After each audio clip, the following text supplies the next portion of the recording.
paz do Senhor, juventude abençoada. É com muita alegria e satisfação e gratidão ao nosso Deus que estamos aqui nessa manhã de domingo para estudar mais uma preciosa lição da nossa Escola Bíblica Dominical.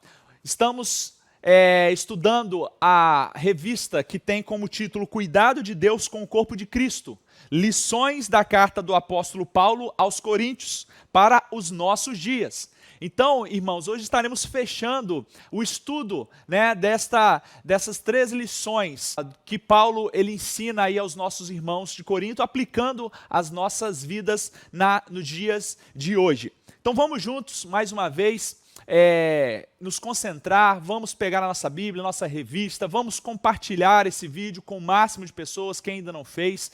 Busque aqueles que você aí lembra que não foram compartilhados, compartilhe para que eles também tenham acesso à palavra de Deus. Aqueles que não se inscreveram, se inscrevam no canal. Todos vocês são muito bem-vindos, especialmente os nossos amados visitantes, amigos, parentes que estão nos acompanhando no estudo desta lição. Amém, queridos? Curtam ao final, comentem o vídeo, ok? Para melhorar e impulsionar a visualização dos nossos vídeos, tá? Então vamos estudar a lição de número 13 hoje, fechando esse trimestre, que tem como tema a Santa Ceia, o amor e a ressurreição. Finalizando aqui o estudo desta carta de Paulo aos Coríntios, a primeira carta que ele envia aos irmãos de Coríntios. Então vamos juntos, abaixe a sua cabeça, vamos orar e buscar a direção de Deus para o estudo desta lição. Pai, nós te agradecemos por esta rica oportunidade de mais uma vez estarmos aqui, Senhor Deus, estudando a tua preciosa palavra. Palavras que foram, ó Deus, inspiradas, ó Pai querido, e, ó Pai, dado a ordem ao apóstolo Paulo para que escrevesse aos irmãos de Coríntios e pensando em nós hoje também, Senhor, nós queremos pedir a direção do Espírito Santo para que nós possamos aprender com o Teu Santo Espírito e aplicar em nossas vidas tudo quanto o Teu Espírito Santo quer nos ensinar nesta manhã, ó Pai. Abençoe cada vida que está, ó Deus, participando, assistindo esta aula, que o Senhor possa ministrar grandemente ao coração de cada um. Assim eu oro, grato pela oportunidade, peço a Tua direção, em nome de Jesus. Amém. Então vamos juntos, amados. Lição de número 13, a Santa Ceia, o amor e a ressurreição.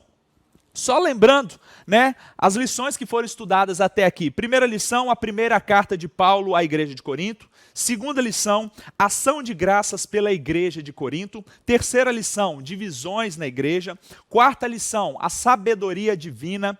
Quinta lição, o caráter da pregação de Paulo. Sexta lição, a imaturidade espiritual dos coríntios. Sétima lição, é Deus que dá o crescimento. Oitava lição, a impureza da igreja de Corinto, repreensões e exortações. Nona lição, Paulo censura a contenda entre os irmãos. 10ª lição, seu corpo é membro de Cristo. 11ª lição, Paulo responde questões a respeito do casamento. 12ª lição, da circuncisão e dos alimentos sacrificados aos ídolos. E 13ª lição, a qual vamos estudar, a Santa Ceia, o amor e a ressurreição. Vamos juntos, é uma lição maravilhosa como todas as outras, mas esse fechamento aqui com Paulo falando conosco a partir desses 3 temas extremamente importantes para a nossa fé cristã. Vamos aprender com o Espírito Santo nesta manhã o que ele tem a nos ensinar. O texto do dia está lá em 1 Coríntios 13:8. Diz assim: o amor nunca falha, mas havendo profecias, serão aniquiladas. Havendo línguas, cessarão. Havendo ciência, desaparecerá. Síntese desta lição, meus irmãos. O sacrifício de Jesus na cruz foi o maior exemplo de amor sacrificial. O amor sacrificial de Jesus foi demonstrado na cruz do Calvário, a sua entrega voluntária por nós pecadores. Objetivos desta lição. Primeiro, mostrar as orientações de Paulo a respeito da celebração da Santa Ceia. Está ligado ao primeiro tópico. Segundo objetivo, conhecer o poema do amor, do capítulo 13 de 1 Coríntios, está ligado ao segundo tópico. E terceiro objetivo, saber a resposta da ressurreição e o destino do cristão salvo. Está ligado ao terceiro tópico, está lá no capítulo 15 de 1 Coríntios. Amém? Antes de iniciar a introdução aqui, eu quero compartilhar com vocês os pontos principais dos estudos de 1 Coríntios, né? Vai aparecer aí para vocês esse resumo, com esse quadro aí, ó. O significado da cruz, 1 Coríntios 1, 18 e capítulo 2, 16. Sejamos atenciosos uns com os outros por causa do que Cristo fez por nós. Não há lugar para soberba ou para uma atitude de sabe-tudo.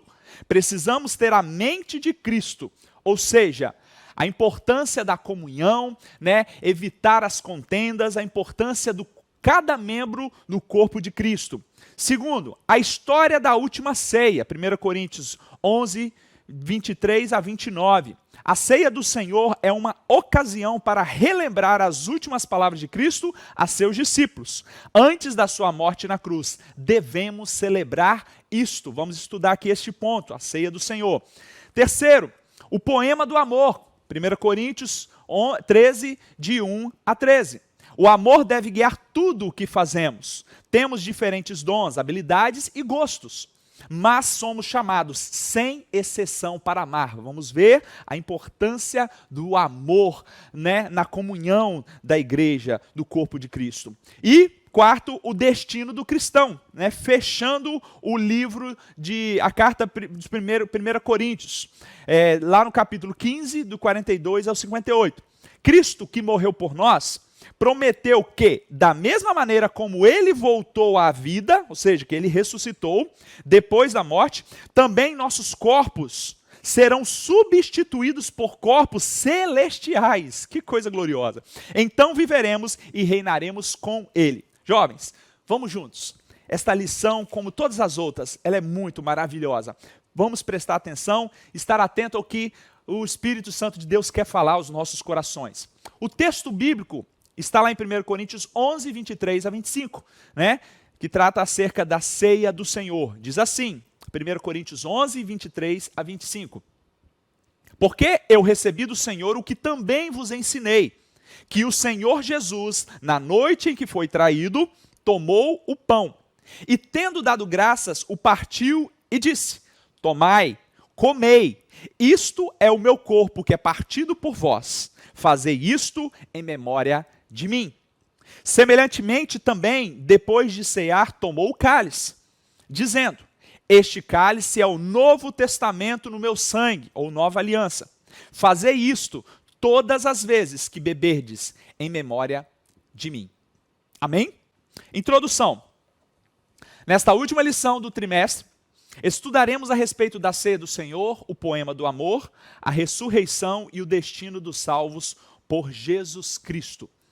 Meus amados, nós vimos que a missão de Paulo com os irmãos lá de Corinto não foi uma missão fácil. Uma igreja extremamente problemática, uma igreja onde havia partidarismo, onde havia disputas, contendas, uma igreja onde havia problemas de imoralidade sexual, uma igreja onde os irmãos estavam discriminando uns aos outros, uma igreja que tinha dúvidas acerca da ressurreição de Cristo e que por tudo isso, né, ou como consequência disso tudo, né, ela não praticava o amor, né? Então, Paulo teve um grande desafio de exortar estes irmãos. Mas devemos olhar, fazer uma análise nas nossas vidas. O que nós aprendemos com isso? Como nós melhoramos ao estudar essas lições? Nós estamos mais crentes, mais fervorosos, mais fiéis ao Senhor? Né? Antes de olharmos para esses irmãos de Corinto e falar, apontar o dedo para eles, que irmãos terríveis, que irmãos incrédulos, difíceis de lidar, temos que olhar para as nossas vidas, né? Se nós não estamos tendo as mesmas atitudes. Portanto, Paulo teve grandes desafios com essa igreja, mas ele não desistiu, tratou eles como irmãos, exortou em amor, né? E perseverou para ensiná-los o caminho de Deus, para trazê-los de volta ao caminho de Deus. Então vamos agora estudar aí o primeiro tópico. Orientações a respeito da celebração da ceia do Senhor. Primeiro tópico, subtópico, Paulo repreende as dissensões durante a celebração da ceia. Vamos entender o que está acontecendo aqui no capítulo 11, entre o versículo 17 e 22. Né? O comentarista nos traz que as igrejas do primeiro século, irmãos, eles participavam de uma refeição comum. Eles tinham esse costume de estar se reunindo para se alimentar, para comer juntos, né? E isso se tornou algo comum, né? Desde da vinda do Espírito Santo ali no dia do Pentecoste, como está lá em Atos, capítulo 2, versículo 26, né? Que diz assim, 46, perdão, Atos 2, 46, diz assim, ó, desde a vinda do Espírito Santo, o derramar do Espírito Santo no Pentecoste, e perseverando unânimes todos os dias no templo, e partindo o pão em casa, comiam juntos com alegria e singeleza de coração. Então, desde então, a igreja iniciou e esses irmãos tinham comunhão, não só na igreja, mas em suas casas. E o partir do pão aqui é o alimentar junto mesmo. Então, isso era um costume do povo da igreja primitiva, dos nossos irmãos da igreja primitiva, né? E o objetivo principal desses irmãos era a chamada, né, a festa chamada Ágape, né? Era a festa conhecida como a festa do amor, porque ágape significa amor. Então eles tinham esta comunhão, esse relacionamento, né, a partir deste tempo juntos, onde eles estavam comendo juntos. Com o passar do tempo, essa celebração se uniu com a comemoração da ceia do Senhor. Então, né, ao mesmo tempo que eles tinham esse tempo de comunhão, comendo junto nas suas casas e até mesmo, né, onde eles se reuniam como igreja de Cristo, eles começaram durante essa celebração, os irmãos mais ricos começaram a discriminar os irmãos mais pobres. E Paulo ele vem aqui exortar estes irmãos. Por quê? Eles levavam, né, o alimento que tinham, os mais ricos, que era a minoria, eles não esperavam pelos mais pobres e acabava com isso causando um clima desconfortável entre os irmãos da igreja. E Paulo vai severamente exortar os irmãos acerca desta prática, acerca desta conduta que era demonstrado por uma falta de amor, por uma discriminação, acepção dos outros irmãos, né? Paulo, ele chega, irmãos, a afirmar que enquanto um passa fome, o outro fica embriagado. Então havia irmãos ali, além daquela situação que ficava uns comendo, outros não, né? Havia situação em que Paulo caracterizou como sendo um cenário onde uns estavam cheios, bêbados, embriagados, comendo demais, se panturrando, enquanto outros estavam com fome. Os outros não participavam.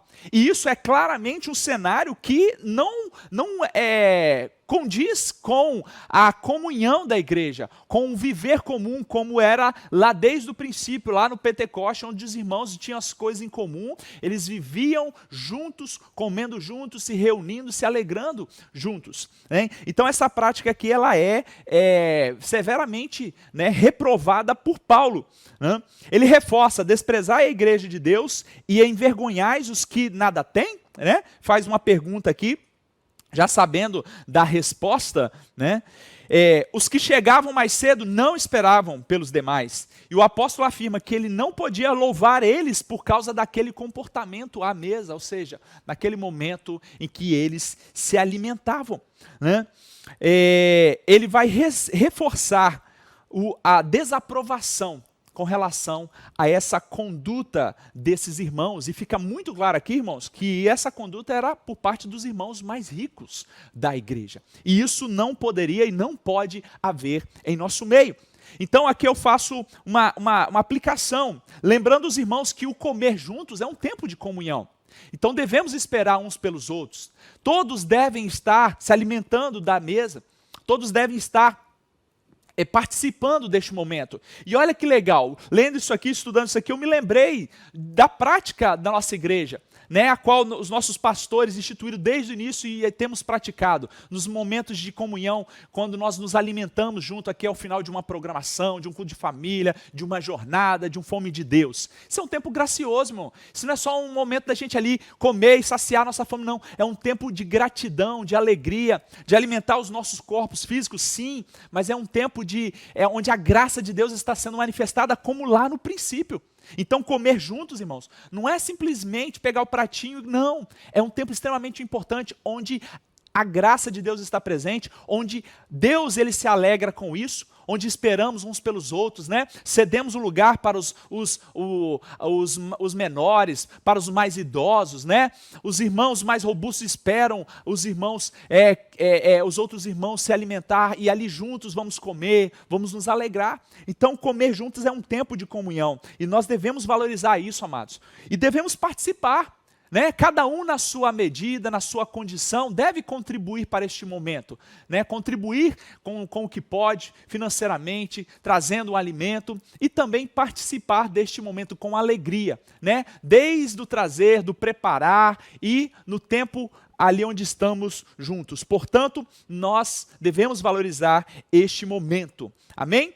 E Paulo reprova aqui a falta de educação daqueles irmãos que não esperavam pelos outros e a falta de unidade, porque eles estavam comendo aquilo que eles levaram, porque eram mais ricos, enquanto os outros, né, estavam chegando depois, não podiam levar, ou né, podiam levar talvez pouco, porque eles não tinham aquela mesma condição que esses outros, né, e isso certamente estava causando problemas sérios ali na igreja de Corinto. Segundo subtópico, um olhar para o passado, o modelo da ceia do Senhor. Agora aqui já entrando na questão da ceia do Senhor, né? Nós vimos no primeiro tópico que as duas celebrações, assim por dizer, chegou um momento que elas praticamente aconteciam juntas, né? Mas aqui vamos falar especificamente da ceia. O que é a ceia do Senhor? Por que eles celebravam a ceia e aonde eles estavam errando nisso? Os evangelhos sinóticos, Mateus, Marcos e Lucas, narram sobre a última ceia de Jesus com os seus discípulos, mas eles foram escritos décadas depois das cartas aos Coríntios. Então, esse relato, né, que nós lemos aqui em 1 Coríntios 11, 23 e 25, está registrado também no sinótico, ou seja, os evangelhos de Mateus, Marcos e Lucas, que eles falam, citam, narram essa mesma história, esse mesmo episódio, né, só que autores diferentes, ok? Olhando para trás, a ceia do Senhor apontava para a centralidade da morte de Cristo. O pão simbolizava o corpo de Cristo, que é partido por vós, e o suco de uva simbolizava o sangue vertido na cruz. A base para a absolvição de todo pecador no julgamento divino é a morte de Cristo. Por isso, a orientação de Jesus para celebrar a ceia do Senhor é em memória da sua morte. Jovens, prestem atenção. Jesus, na véspera da sua morte, da sua crucificação, ele tem ali aquele momento, a última ceia chamada, né? A última ceia com os seus discípulos. E por que esse momento foi instituído? Este momento foi instituído para que não só os discípulos que estavam ali com ele, né, na ocasião ainda Judas participava, né, depois que ele vai se suicidar, né, e os 12 estavam ali presentes com ele. Essa ordenança era para os 12 e para todos nós, para a igreja de Cristo. Por quê? Ela apontava para a centralidade da cruz. Ela apontava para que nós lembrássemos do que ia acontecer, no caso dos discípulos, do que ia acontecer no dia seguinte, e no nosso caso, do que aconteceu. Para eles ali foi um olhar para o futuro, no dia seguinte. Para nós, um olhar para o passado. Então, quando nós ceamos, nós estamos lembrando, né, que Cristo falou, ó, façam isso em memória de mim. Lembrem do que eu fiz na cruz do Calvário. Lembrem da minha entrega como sacrifício por amor a vocês. Então, amados, toda vez que nós fazemos isso, usando o símbolo do pão e do suco de uva, símbolo, né? O que é um símbolo? O pão não é o corpo de Cristo, ele simboliza o corpo de Cristo. O suco de uva, ele não é o sangue de Cristo, ele simboliza o sangue de Cristo. Então, esses elementos são importantes. E eles em si, eles não são especiais, mas o que eles representam. O que eles representam? O pão, o corpo de Cristo, o suco de uva, o sangue de Cristo. Por que o corpo e o sangue? Porque o corpo de Cristo foi pregado na cruz. A sua morte, a sua crucificação, né? O seu corpo passar por todo aquele sofrimento, né? Deus, Pai, imputar sobre ele, derramar sobre ele a sua ira, para que nós pudéssemos ter os nossos pecados perdoados. O seu sangue foi derramado porque precisava de derramamento de sangue, porque sem derramamento de sangue não há remissão de pecados. Então, o corpo e o sangue, porque eles representam, queridos, para nós a garantia da vitória, da salvação, do perdão dos nossos pecados. Na cruz do Calvário, os nossos pecados foram expiados, ou seja, a nossa dívida foi cancelada. Não há mais registro de dívida para aqueles que se arrependem e reconhecem que Jesus Cristo é Senhor, que morreu e ressuscitou, está à destra de Deus e que vai voltar.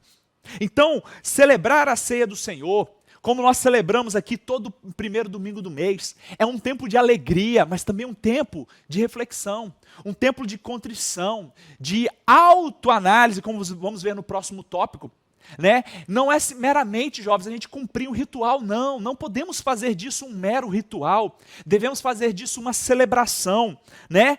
Contrita, quebrantada, alegre e grata, é demonstrarmos gratidão, é lembrarmos do que Cristo fez por nós na cruz. Então, quando nós pegarmos o pão e o suco, e tomarmos e comermos, devemos olhar para o que Cristo fez para nós, por nós, na cruz do Calvário. Não podemos fazer isso de forma, frívola, de forma impensada ou mecânica, não.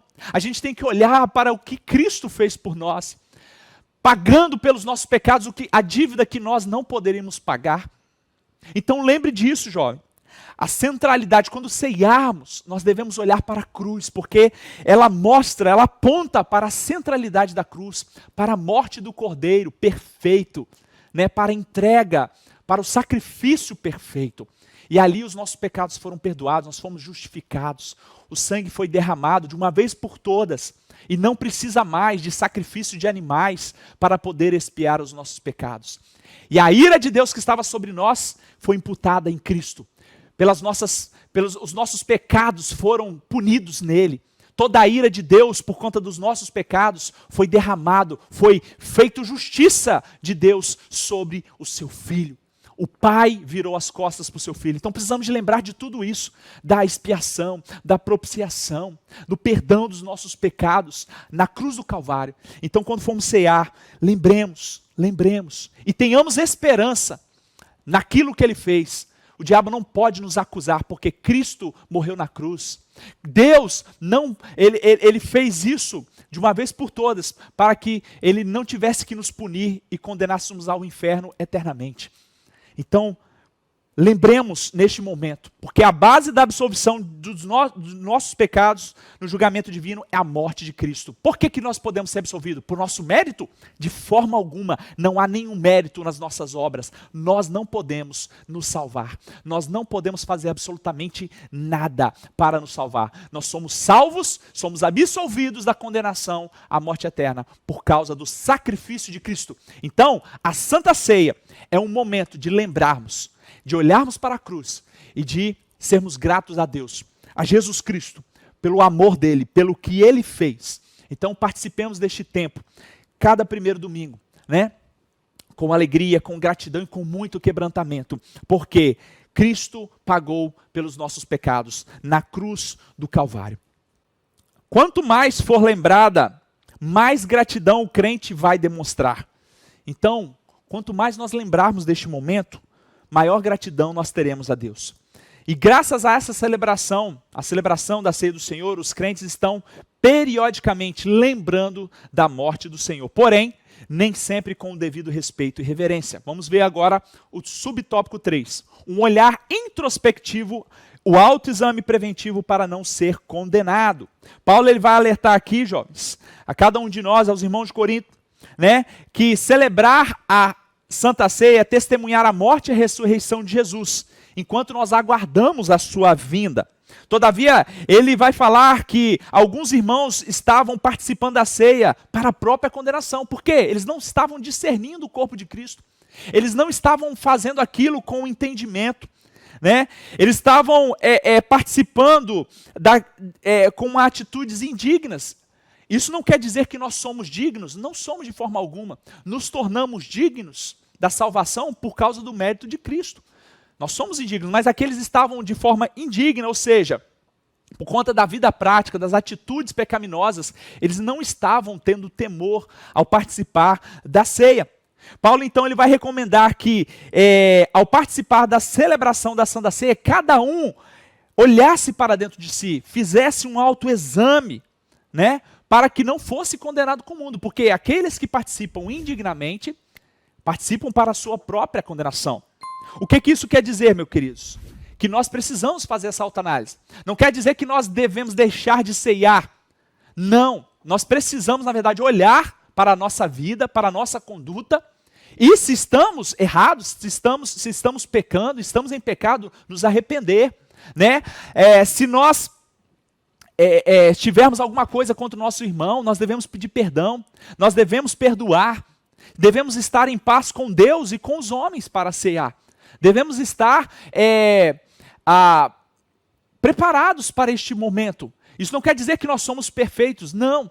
Mas devemos estar sempre, constantemente fazendo uma análise. Por isso é importante que sempre participemos da ceia do Senhor, por respeito à noiva do Cordeiro, por respeito e gratidão a Deus, por respeito aos irmãos. Não devemos faltar culto de Santa Ceia, né? Se estamos com alguma conduta errada, nós precisamos de nos consertar, pedir perdão a Deus, para quem nós erramos também, e participar da Santa Ceia. Não devemos deixar de participar, mas devemos participar conscientes, né? Discernindo o corpo de Cristo, entendendo o que está sendo feito ali não é algo sem sentido, de forma alguma, porque a ceia do Senhor, ela aponta para a cruz de Cristo. Nós não podemos tratar este cerimonial, essa celebração, né, tão importante como algo comum. Mas devemos fazer, meus queridos, um autoexame. Nós devemos olhar para dentro de nós, não para os outros, não ficar observando, fulano não sei, ou por quê, não. Cada um faz o seu autoexame, cada um olha para dentro de si, né, e avalia como que ele está. Acerca do símbolo, né? Como eu falei no início, o corpo, o pão simbolizando o corpo e o suco de uva simbolizando o vinho. Pense comigo o seguinte: imagina você, a bandeira da nossa pátria, a bandeira brasileira, é basicamente um tecido que foi, né, feito artesanalmente, foi feito ali com aquelas cores, dizeres e formas. Mas é um símbolo importante para a nossa nação. Se alguém pegar, ou se você vê alguém usando a bandeira do Brasil como um pano de chão, ou rasgar ela, né, não vai ser algo desrespeitoso? Não vai ser algo que causa repulsa ou uma certa indignação? Portanto, por quê? Não é o pano em si, mas é o que ele representa. Representa a nossa pátria, a nossa nação. Então, respeitar a bandeira, aquele símbolo, é respeitar a nação, né? É respeitar a nossa pátria amada Brasil. Portanto, esse símbolo é importante. Da mesma forma, ou muito mais do que esse exemplo que eu dei, é o símbolo, o pão e o suco de uva, que são símbolos. Então, naquele momento, ele simboliza algo grandioso. O que é mais importante para nós, a pessoa de Jesus Cristo, né? O corpo, o sangue precioso de Jesus Cristo. Então, se nós fazemos isso de forma indigna, sem fazer uma autoanálise, de qualquer jeito, em pecado, nós estamos fazendo de forma desrespeitosa e desonrosa para a nossa própria condenação. Devemos tomar muito cuidado com isso. Amém, queridos?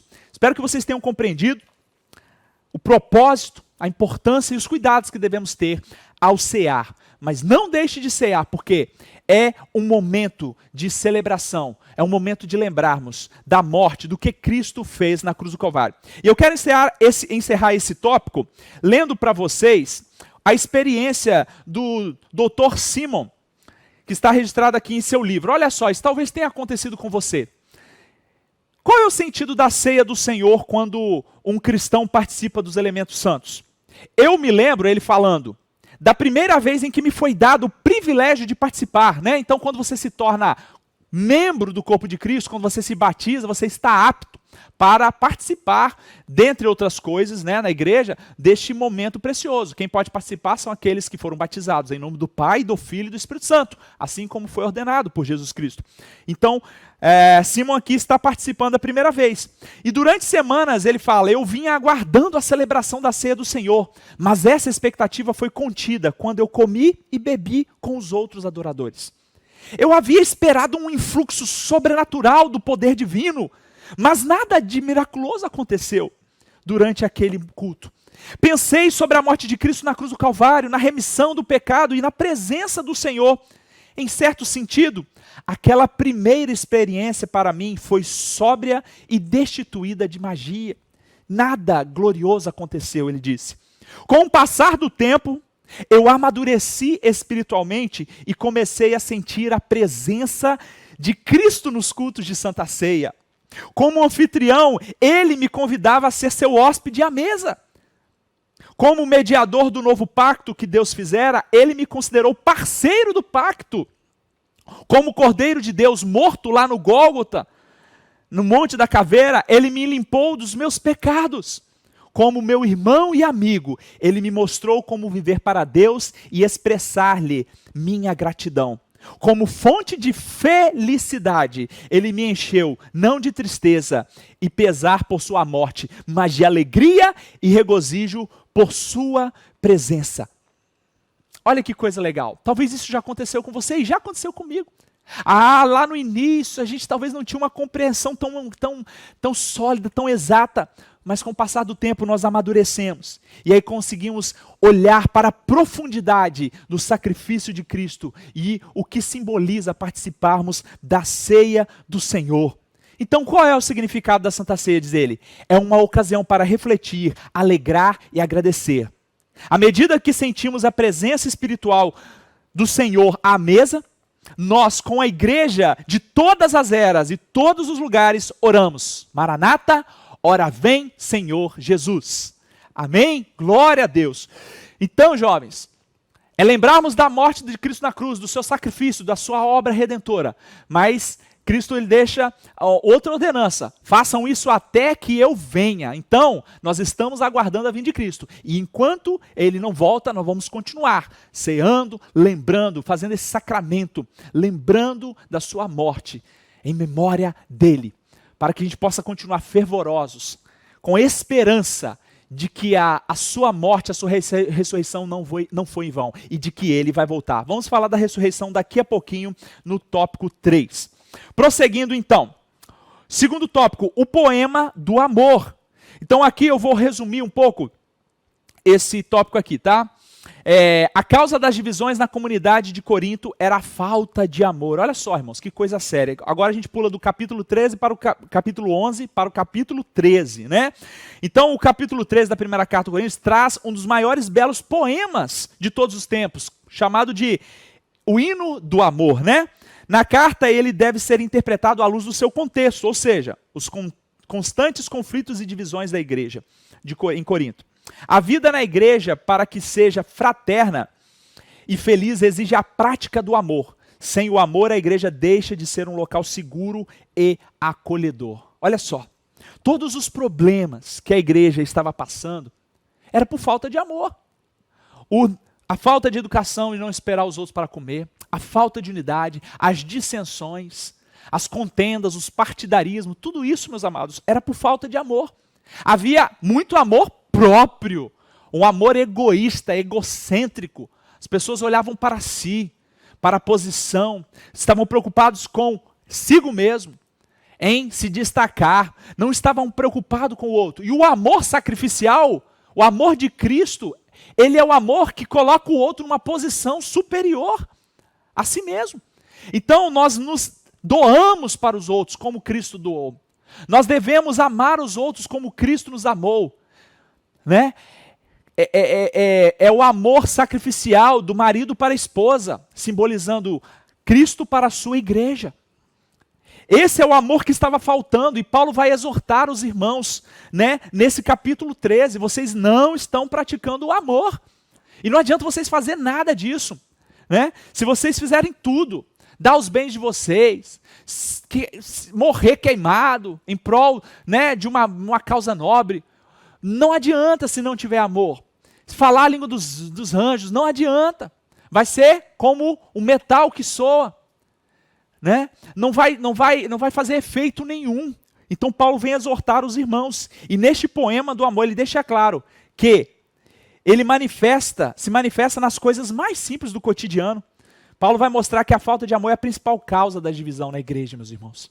Precisamos fazer essa análise. A gente está exercendo o amor no nosso contexto como igreja de Cristo? Nas coisas mais simples estamos demonstrando amor pelos nossos irmãos, pelo nosso próximo? Estamos cuidando uns dos outros, procurando saber das necessidades deles? Estamos tendo gestos que demonstrem amor, gestos simples, oferecendo uma carona, oferecendo uma ajuda, né? Perguntando se está tudo bem, ligando em tempos difíceis. Irmão, você está precisando de alguma coisa? O irmão está enfermo de Covid, posso te ajudar de alguma forma? Aqui na igreja, posso ajudar com cuidar do seu filho? Posso segurar? Posso carregar sua bolsa? É das coisas simples, meus irmãos. Se a gente não faz isso nas coisas simples, se não somos fiéis nas coisas pequenas, vamos ser infiéis também nas grandes. Então Paulo está exortando os irmãos. Vocês estão tendo problemas, estão batendo cabeça, estão se dividindo porque está faltando o amor. E aí ele vai falar no segundo tópico da proeminência do amor sobre os dons. Paulo termina o capítulo 12 aconselhando os coríntios a buscarem os melhores dons, que ele apresentaria um caminho mais excelente. Na sequência, apresenta o poema do amor para mostrar como os dons deveriam ser utilizados. Esta igreja, ela se orgulhava da grande manifestação dos dons espirituais. E lembramos que lá no início Paulo fala, ei, vocês têm todos os dons, Deus deu todos os dons a vocês. Esta igreja é uma igreja extremamente abençoada, porque receberam todos os dons do Espírito Santo. E aí, em especial os dons de línguas e profecias. O apóstolo assevera que os dons sem o amor não valem de nada. O amor, queridos, é o fruto do Espírito. Lembra? Lá em Gálatas 5, amor, está lá no primeiro da lista. Paz, longanimidade, benignidade. Né? É uma qualidade do fruto do Espírito. Então Paulo está falando, não adianta nada vocês terem os dons, mas não ter o fruto principal, o amor. Estava faltando isso entre a relação desses irmãos. Então Paulo passa a mostrar as características do amor. Né? Ele é paciente, olha só, quantas vezes somos impacientes uns com os outros? Nas coisas mínimas do dia a dia, em casa, ou até mesmo na igreja. O amor, ele é prestativo, ele não é invejoso, né? O amor, ele não olha para o outro, vê o sucesso do outro e fica com inveja de forma alguma. Pelo contrário, ele se alegra com a vitória, com a conquista do outro. Ele não se ostenta. O amor não é orgulhoso, não se ensoberbece. O amor não é inconveniente. O amor não se irrita, né? O amor não guarda rancor. O amor é perdoador. Não tem prazer na injustiça, mas tem prazer na verdade. Tudo perdoa, tudo crê, tudo espera e tudo suporta. 1 Coríntios 13, de 4 ao 7. Então Paulo vai exortar esses irmãos. Olha aqui, gente. Olha o que é amar. O amor, ele não faz nada disso. E o amor faz isso, isso, isso e isso. O amor é isso, isso e isso. Paulo está aqui lembrando, não adianta nada vocês fazerem obras excelentes, mas se não tiver amor, nada disso vai adiantar. E aí no terceiro subtópico vai falar da perenidade do amor, né? Ou seja, o amor, ele vai terminar o capítulo falando que o amor jamais se acaba. O amor jamais se acaba, né? Nós sabemos que os dons e serviços são importantíssimos para a igreja, mas eles não permanecerão para sempre, né? Ele vai falar no final do capítulo. Contudo, o amor jamais passará. É perene, eterno. Paulo assegura que somente quem tem maturidade espiritual é capaz de demonstrar o amor verdadeiro, meus irmãos. Somente quem tem maturidade. Então, quer medir, jovem, o seu nível de maturidade espiritual? Observa se você está amando como Cristo amou. Se você está sendo paciente, suportando acusações, suportando calúnias, mentiras, difamações contra a sua pessoa. Se você ama verdadeiramente, você demonstra uma maturidade espiritual. Você sofre o dano, mas você permanece ali amando. Amando os inimigos, aqueles que estão te maldizendo. E aí Cristo vai falar, bem-aventurados sois vós quando forem perseguidos, quando falarem mal de vocês, quando prender vocês, por amor de mim. Então, sofrer o dano por amor a Cristo, por amor às vidas que precisam de Cristo, isso é algo que é gracioso aos olhos de Deus. Nós somos considerados bem-aventurados, felizes, porque nós amamos, nós suportamos, só podemos suportar, irmãos, a perseguição como nós vemos os nossos irmãos sofrendo aí, no Oriente especialmente, na África, irmãos sofrendo por amor a Cristo. Eles só conseguem suportar a perseguição, a injúria, e ainda assim perdoar esses perseguidores, porque eles amam. Coisa que os irmãos de Corinto não estavam praticando e que muitos de nós hoje não estamos praticando. O amor é como uma característica genética de Deus que comprova a paternidade divina. Portanto, se somos filhos de Deus, nós amamos como Ele ama. É lógico que nós não conseguimos amar na perfeição como Deus ama, porque somos ainda imperfeitos, mas nós precisamos de crescer dia após dia. E outra coisa interessante, nós só podemos amar os irmãos, o marido, a esposa, o irmão, os filhos, os parentes, seja quem for, se nós conhecemos a Deus, se nós somos verdadeiramente transformados por Deus. A gente pode até achar que ama, mas se a gente não conhece verdadeiramente a Deus, se a gente não tem uma intimidade, se a gente não teve um encontro com Deus, a gente não ama verdadeiramente. Esse amor é um amor que não se sustenta. Nós temos prova disso. Quantos e quantos casamentos não têm sustentado? Quantas e quantas amizades que parecem, ser aquela amizade, mas no fim, daqui a pouquinho, não gosto mais. E que amor é esse? Que declaração é essa? De amor ao próximo, de amor aos irmãos. Qualquer coisinha está saindo da igreja. Nós precisamos, irmãos, eliminar essas coisas do nosso meio. Não eliminar as pessoas, eliminar essas práticas que brotam dentro de nós. Precisamos buscar a Deus e praticar este amor. Praticar o amor é demonstrar que temos a genética do nosso Pai, do nosso Deus. Demonstrar que nós somos verdadeiramente filhos de Deus. A maturidade cristã supõe a fé, a esperança e o amor. Todavia, a maior das virtudes é o amor. Os irmãos de Corinto eram imaturos. E aí pergunta você tem dificuldade para amar? Você tem demonstrado o amor para com os irmãos? Nas coisas mais simples e mínimas. A gente não precisa de ter dinheiro, não precisa de ter muitas habilidades para amar as pessoas, não. É nas coisas mais simples que nós demonstramos amor uns pelos outros. Então vamos praticar o amor.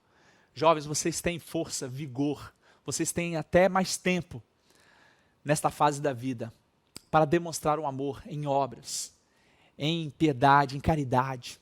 Então façam isso, porque Deus deu a vocês força, vigor e graça para isso também. Ajude os mais fracos, os desamparados, a conhecer a Jesus através da prática do amor. Amém? Vamos para o nosso terceiro e último tópico, muito importante também, que fala acerca da ressurreição e o destino do cristão salvo. Olha só, nós estudamos sobre a ceia do Senhor, que aponta para a cruz de Cristo. E a cruz de Cristo fala da obra redentora. Se Cristo não morresse, nossos pecados não poderiam ser cancelados por Deus. Mas há uma outra situação. Se Cristo não ressuscitasse, e aí a obra não seria completa. Nós teríamos um grande problema. Por quê?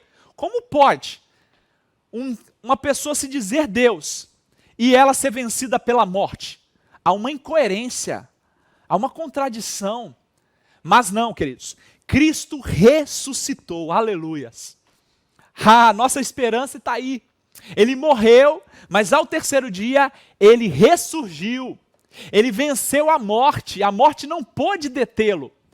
E aí nós vamos ver aqui, nesses tópicos, alguns pontos preciosos acerca da ressurreição de Jesus Cristo. Primeiro subtópico, a fé na ressurreição de Jesus é a garantia da vida eterna.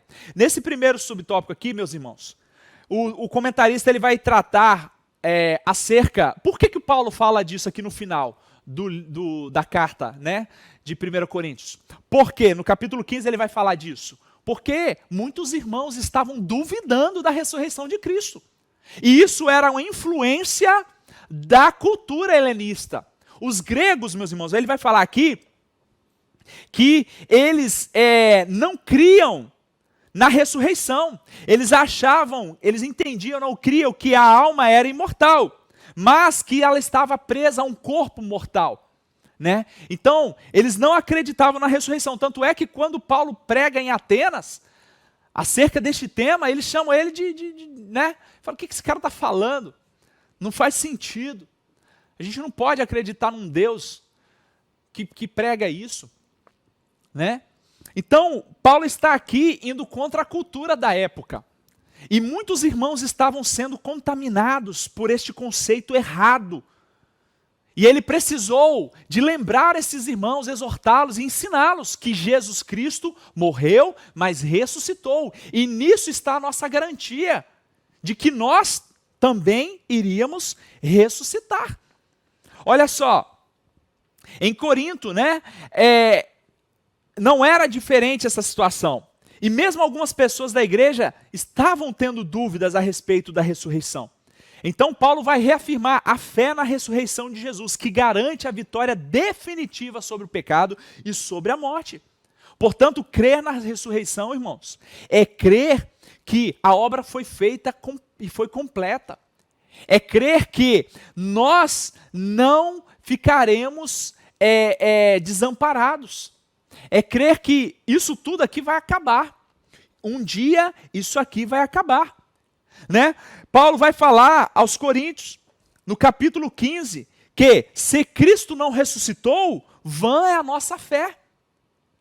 Para nós cristãos, irmãos, se a gente não souber defender esta doutrina da ressurreição de Jesus, nós estamos perdidos. Porque se Cristo não ressuscitou, a nossa fé não vale nada, a nossa base ela é arruinada. Como pode você crer num Deus que deu um filho que morreu, mas ele não ressuscitou? Então, a questão da ressurreição de Jesus, ela é muito atacada por todos os séculos, pela história. Né? Mas nós vamos ver que há evidências incontestáveis de que Jesus Cristo ressuscitou. E nisso está a nossa esperança. Porque se ele não ressuscitou, a nossa fé não vale de nada. Né? No que nós cremos numa coisa que não tem valor. Mas não, Cristo ressuscitou. Está lá no capítulo 15. Né? No capítulo 15, Paulo ele vai fechar exortando os irmãos acerca da ressurreição. Lembrando os irmãos que Cristo ressuscitou. Eles precisavam ter isso bem fundamentado. Subtópico 2, ele continua. Deus dará aos crentes salvos um corpo glorioso. Aqui Paulo vai lembrar os irmãos de que, assim como Cristo ressuscitou, nós também seremos ressuscitados. Né? Ele vai fazer aqui uma menção à questão da semente, né, do grão, que primeiro deve morrer para gerar vida. Né? E Paulo vai ensinar que semeia-se o corpo em corrupção, ressuscitará em incorrupção. Então, jovens, entenda o seguinte. Assim como Cristo ressuscitou e teve o seu corpo glorificado, nós também ressuscitaremos no último dia. E aqueles que estiverem vivos quando Cristo vier nas nuvens, eles terão também o seu corpo transformado. Então, nós teremos um corpo glorioso. Então, deixa eu voltar com vocês aqui um pouquinho. Quando Cristo ressuscita ao terceiro dia, primeiro, ele é visto, né, por várias testemunhas. Maria Madalena, a outra Maria, Salomé e Joana, pelos discípulos, por Pedro, né? No primeiro momento, esse encontro com os discípulos, Tomé não estava, tanto é que quando ele fala, ele duvida. Ele, não, só vou acreditar se eu ver e botar o dedo lá na ferida. Né? O que o prego fez. Ele apareceu para várias e várias testemunhas. O relato bíblico, irmãos, vai nos dizer que pelo menos pelo relato bíblico, a Bíblia não relata tudo, mas ela relata pelo menos 10 aparições de Cristo após a sua ressurreição. E isso não é reconhecido somente pelo texto bíblico, mas por historiadores. A história reconhece que Cristo existiu, que ele morreu e que ele ressuscitou. Embora há tentativas, né, desde sempre, desde o início, né, de que tentar comprovar ou fragilizar a crença na ressurreição, na morte e na ressurreição de Cristo. Mas Cristo ressuscitou. Isso é um fato. E há pelo menos 10 evidências claras no Novo Testamento de que ele ressuscitou, né, aparecendo a esses irmãos. Olha o que vai dizer em 1 Coríntios capítulo 15, a partir do versículo 4. 3, vamos ler do 3. Porque primeiramente vos entreguei o que também recebi, que Cristo morreu por nossos pecados segundo as Escrituras, e que foi sepultado e que ressuscitou ao terceiro dia, segundo as Escrituras. Aí continua. E que foi visto por Cefas, e depois pelos 11. Depois foi visto uma vez, olha só, por mais de 500 irmãos, dos quais vive ainda a maior parte, mas alguns já dormem. Depois foi visto por Tiago, depois por todos os apóstolos. E por derradeiro, por último, ele foi visto por todos, ele apareceu, né? E por derradeiro, ou seja, por último, ele apareceu a mim, Paulo falando, lá no caminho de Damasco, quando ele se converte, como a um nascido fora de tempo. Então, olha só quantas evidências. E nós, irmãos, não precisamos de evidência histórica, não. A Bíblia nos basta, porque nós cremos na inerrância da Bíblia. A Bíblia, ela é a palavra de Deus, e nós cremos no que está aqui. E olha o que está sendo dito aqui. E ao longo dos evangelhos, esses episódios vão ser, né, demonstrados. Cristo ressuscitou e apareceu. Olha, de uma única vez ele apareceu para 500 testemunhas. São evidências incontestáveis. E há registros fora da Bíblia, fora do Novo Testamento, que também reconhece que Cristo apareceu. E há 4 evidências, irmãos, de que Cristo ressuscitou. Primeiro, os historiadores reconhecem isso. A morte na cruz, ela não poderia ser suportada por nenhum ser humano. Ninguém suportou a morte na cruz. Todos quanto foram crucificados morreram. Então, primeira evidência. Não tem como a pessoa passar por uma crucificação e não morrer. Segundo, ele teve várias testemunhas oculares. Várias pessoas, como está aqui no registro, viram Jesus ressurreto, em corpo glorificado. Né? Terceiro, o túmulo estava vazio. Embora há questionamentos, os próprios religiosos falaram, bota a guarda lá para vigiar, porque esses discípulos de Jesus aí podem roubar o corpo dele e falar que ele ressuscitou. Porque eles sabiam que Cristo ressuscitaria, mas eles queriam dar um jeito de fraudar aquilo ali, para que as pessoas não crescem na ressurreição de Jesus. Mas o túmulo está vazio. A cruz está vazia, o túmulo está vazio. Então Cristo ressuscitou. O túmulo está vazio. E por último, há 9 fontes fora da Bíblia que vai ratificar que Cristo ressuscitou, irmãos. Então, para além da palavra de Deus, nós não precisamos dessas outras evidências, porque nós cremos pela fé que ele ressuscitou, porque a palavra está nos dizendo. Mas ele foi visto pelos seus discípulos. Os seus discípulos, aqueles que viveram com ele, os 12 ali, depois Judas morre, aí Matias entra no lugar de Judas, então, né, os 12, há evidências claras de que Cristo ressuscitou, meus amados. Não tem como as pessoas questionarem, né? Mas nós precisamos estar preparados para defender a nossa fé em Cristo Jesus, na sua morte, na sua ressurreição, porque nisso está a garantia da nossa vitória, aleluias.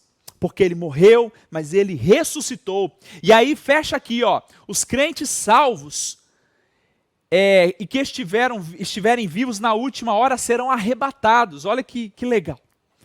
Ele não só ressuscitou, ascendeu ao céu, está à destra do Pai neste momento, e está aguardando o momento para que ele volte para buscar a sua igreja. Então, haverá o dia da vinda de Cristo, que nós aguardamos. Então, quando nós ceiamos, estamos lembrando da morte dele na cruz, até que ele venha, ou seja, ele está fazendo uma promessa: perseverem nessa prática até que eu venha. E aí, uma vez que nós cremos que ele ressuscitou, devemos continuar crendo e perseverando, que ele vai voltar para buscar a sua igreja. E aí, mesmo os que não morreram, os que estiverem vivos naquele dia, eles terão o seu corpo transformado, João. Sabe o que isso significa? Significa que esse corpo mortal, ele vai se transformar em um corpo imortal. Esse corpo que hoje é comido pelo vírus, pelas bactérias. Esse corpo que sofre por causa do câncer. Esse corpo que é afadigado por causa do cansaço. Esse corpo que passa por deterioração, por oxidação, por degeneração, por causa da ação do tempo. Ele não vai mais passar por isso.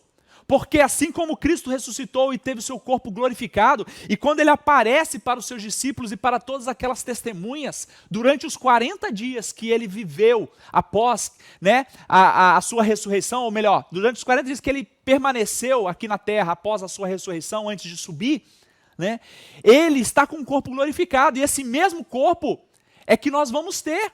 Um corpo que não vai sentir mais dor, não vai passar pela morte, um corpo incorruptível, não vai sofrer mais por conta das ações do pecado. Não, nós teremos um corpo glorificado, porque no céu não entra pecado, então o nosso corpo será transformado, meus queridos. Aqueles que têm uma deficiência, que têm uma falta de um membro, terá esse membro recomposto, porque o corpo será perfeito. Quem é cego vai estar enxergando, quem está sem um olho vai ter o olho. O corpo vai ser completamente restaurado, um corpo vivificado, poderoso. Aleluia! Um corpo que foi semeado em fraqueza, ele ressuscitará em vigor, em força e poder. Aleluia! Devemos crer nessa mensagem, jovens, e pregar ela com todo fervor, com toda alegria, com todo o nosso coração. Jesus transformou o instrumento da tortura e humilhação para os gentios e a maldição para os judeus, em um sinal de salvação e ressurreição para os cristãos. Aleluia. Quando Cristo se manifestar aos cristãos salvos, serão semelhantes a Ele, revestido de incorruptibilidade e de imortalidade. A morte não mais nos afligirá, meus queridos.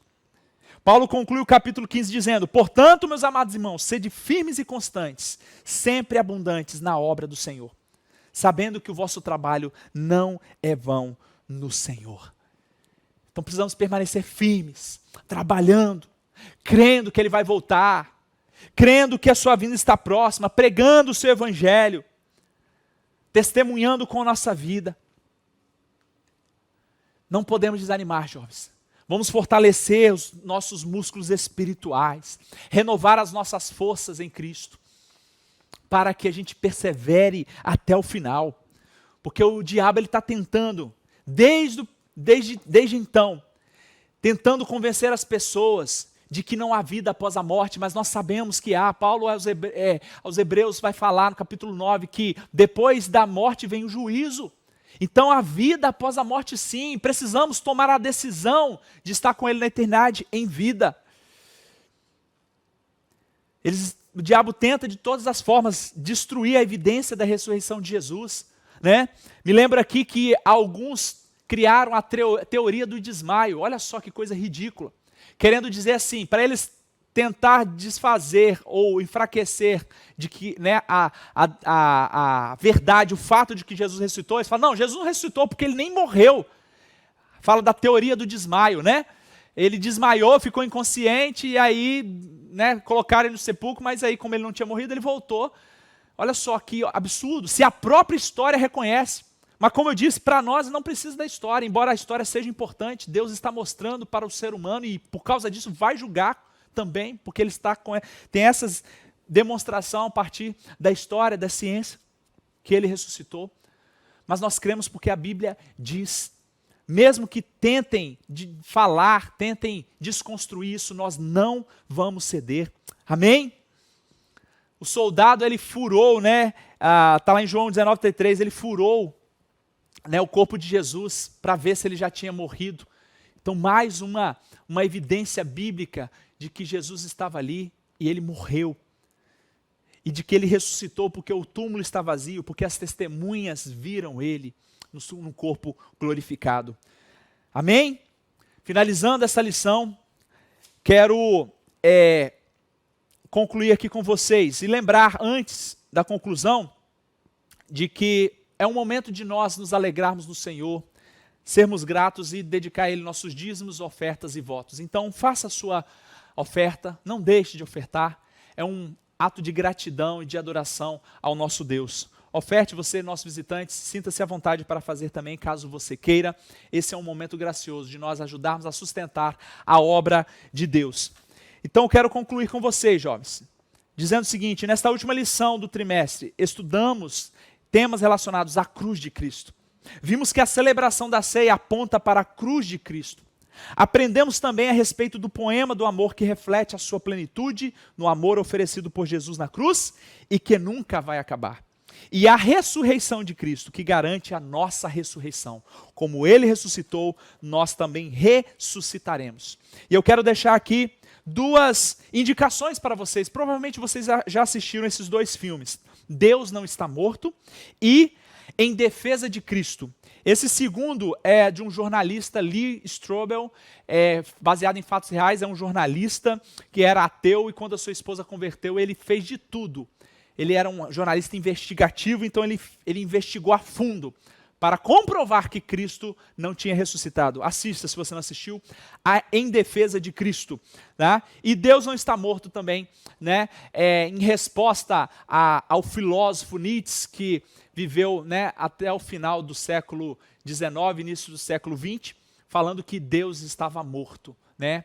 Deus estava morto. Então esse filme é um filme, né, cristão que vai reforçar essa crença nossa de que Deus não está morto, Ele ressuscitou. Assista, aproveite, junte um tempo vocês aí, né? A gente pode combinar aqui na igreja também para assistir esse filme junto, vai ser um programa bem legal, a gente pode estar combinando. Isso vai edificar muito a sua fé, amém?